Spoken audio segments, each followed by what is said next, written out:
Alhamdulillah, jama'an Allahu fi majma'il khair wa fi mahfalin mubarak.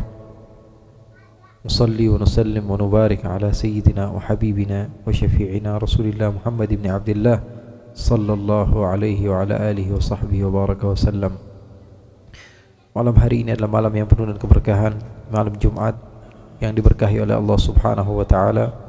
Allah memilih kita dari banyaknya makhluk Allah Subhanahu wa taala untuk mendengarkan pujian-pujian kepada Rasul sallallahu alaihi wasallam, makhluk termulia, makhluk terbaik, makhluk terindah yang pernah Allah Subhanahu wa taala ciptakan. Kata Allah Subhanahu wa taala, "Falaulahu ma khalaqtuk."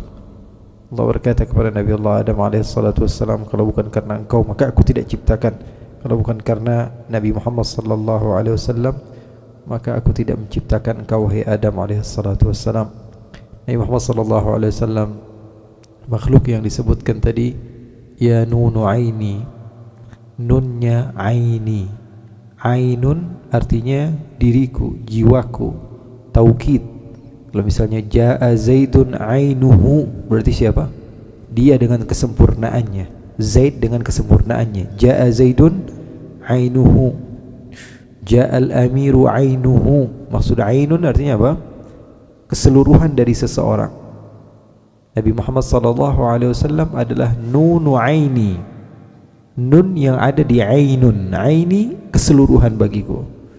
Andai nunnya diambil dari kalimat ainun, maka berubah menjadi ayun. Ai artinya penyakit. Maka Rasul sallallahu alaihi wasallam adalah nunu aini. Rasul sallallahu alaihi wasallam dan guru para murabbi adalah nun ainunnya kita. Tanpa ada itu bahasa Arab. Ain artinya keseluruhan bagi seseorang. Kalau ai saja artinya penyakit. Al-ai huwa ad-da. Maka Rasul sallallahu alaihi wasallam adalah segalanya. Oleh karena itu, siapapun yang melihat, yang mendengar tentang Rasulullah SAW, apalagi hidup di zaman Rasul sallallahu alaihi wasallam, melihat secara langsung baginda Rasul sallallahu alaihi wasallam, maka otomatis orang tersebut akan mencintai Rasul sallallahu alaihi wasallam dan menjadikan arwahnya sekalipun adalah mahar bagi Rasul sallallahu alaihi wasallam. Qala li ya sah mahruhal arwah. Temanku berkata kepadaku bahwa mahar untuk mendapatkan dia adalah ruh kita. Qala li ya sah mahruhal arwah. Kam muhibbin rah ya'shaqul qatla.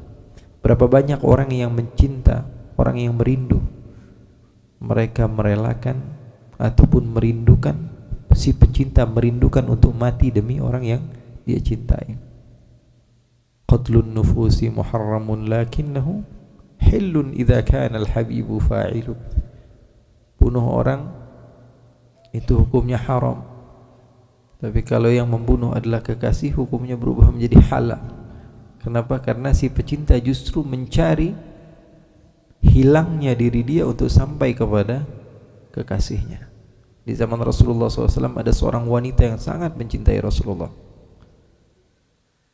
sehingga suatu saat dia terkenal dengan keindahannya, sehingga ada seorang mempermainkannya.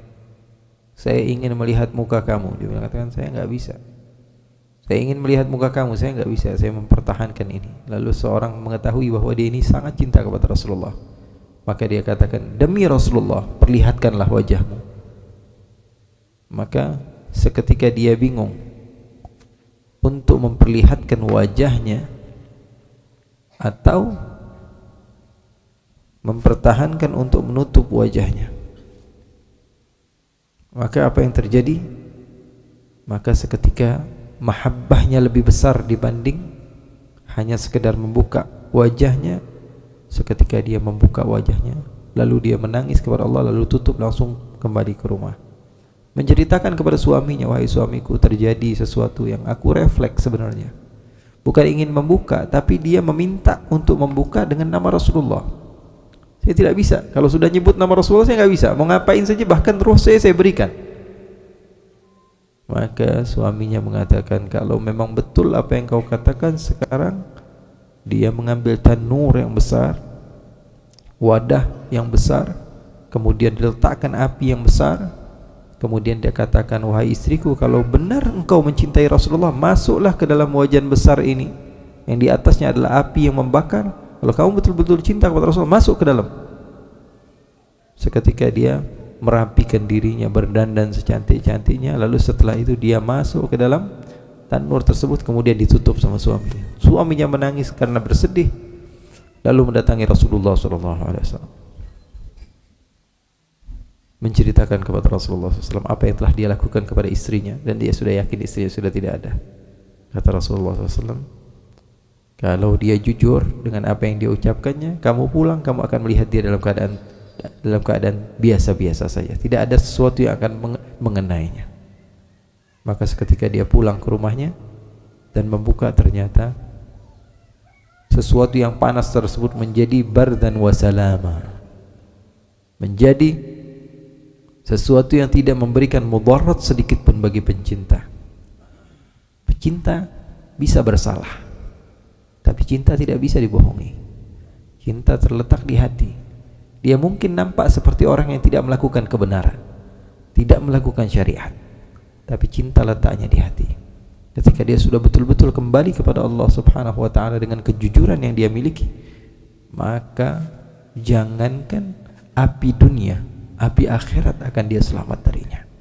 Maka dari itu mahabbah kepada Rasulullah amatlah hebat. Dan ini diceritakan bukan dari kisah-kisah khayalan, akan tetapi diceritakan oleh para ulama di dalam kitab-kitab yang mu'tamad di dalam periwayatan ilmu hadis dari baginda Nabi besar Muhammad sallallahu alaihi wasallam. Oleh karena itu, orang yang mencintai Rasul sallallahu alaihi wasallam dengan semua cara, dengan ketakwaannya seperti dikatakan, dengan kesyukurannya, dengan menuntut ilmunya, mereka akan selamat daripada siksaan dunia dan siksaan akhirat. Wassallallahu bi jamalika wa jalalika ala sayyidina Muhammadin warzuqna kamalal mutaba'ati lahu zahiran